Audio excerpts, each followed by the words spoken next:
Hello students, मेरा नाम अनुराधा रुंगटा है। बाय प्रोफेशन मैं प्रैक्टिसिंग कंपनी सेक्रेटरी हूँ since 2018 and I cleared my CS professional in December 2014 attempt. I heard certain myths which are going on, so I'm making this video to help the students to have clarity in mind and to take a better decisions in terms of their examination.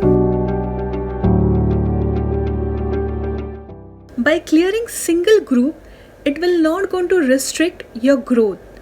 In fact, I myself gave single group in the professional exams to clear the papers. I tell you something, what is more important is you clearing CS professional. At the end, that is what matters and that helps in your growth.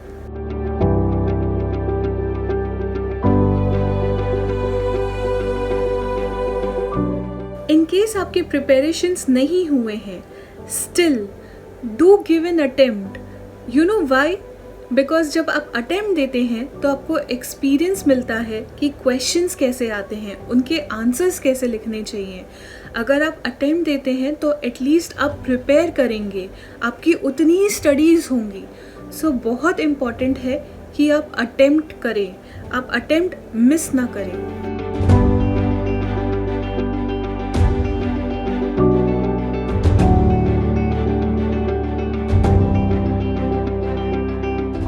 Module language लिखना ज़रूरी नहीं है. जो चीज़ ज़रूरी है वो ये है कि आपकी अंडरस्टैंडिंग वो प्रोविजंस की, आप वो प्रोविजंस को अच्छे से समझिए और फिर अपने लैंग्वेज में लिखिए. प्रैक्टिकली पॉसिबल नहीं है कि आप मॉड्यूल लैंग्वेज को पूरा रट पाएँ, और जब आप ऐसा करते हैं कि आप रटते हैं मॉड्यूल लैंग्वेज को तो एग्ज़ाम में इतना प्रेशर होता है कि आप वो वर्ड टू वर्ड वैसे भी नहीं लिख पाएंगे. तो जो चीज़ इम्पॉर्टेंट है वो ये है कि आप उसको बराबर से समझिए और अपने तरीके से उसे लिखिए. What helped me to clear my examination is I have read module at least 3 times.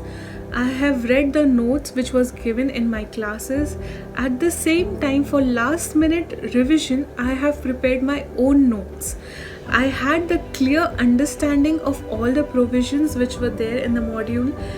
At the same time, I have practiced lot of question papers. I have gone through scanner, I have gone through guidelines which the institute provides, and I have prepared myself so much that I was able to clear the examination.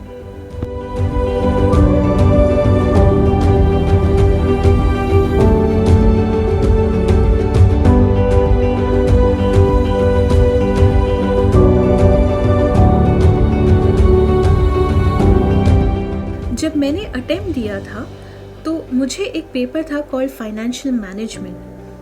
उस time जब class में sir पढ़ाते थे मैं वापस घर आके वो सम को वापस लिखती थी पूरा एक फेयर नोटबुक में. अगर आपको आंसर पता है लेकिन आप लिख नहीं पाते हैं तो जो सर आपको क्लास में पढ़ाते हैं आप वही सेम डे पे या नेक्स्ट डे पे आप लिखिए. आप क्वेश्चन पेपर सॉल्व कीजिए, आप स्कैनर सॉल्व कीजिए. This will help you, this will give you confidence to write answers in your examination. Students, I wish you all the best for your examination. May you pass your examination with flying colors. All the best. Thank you so much.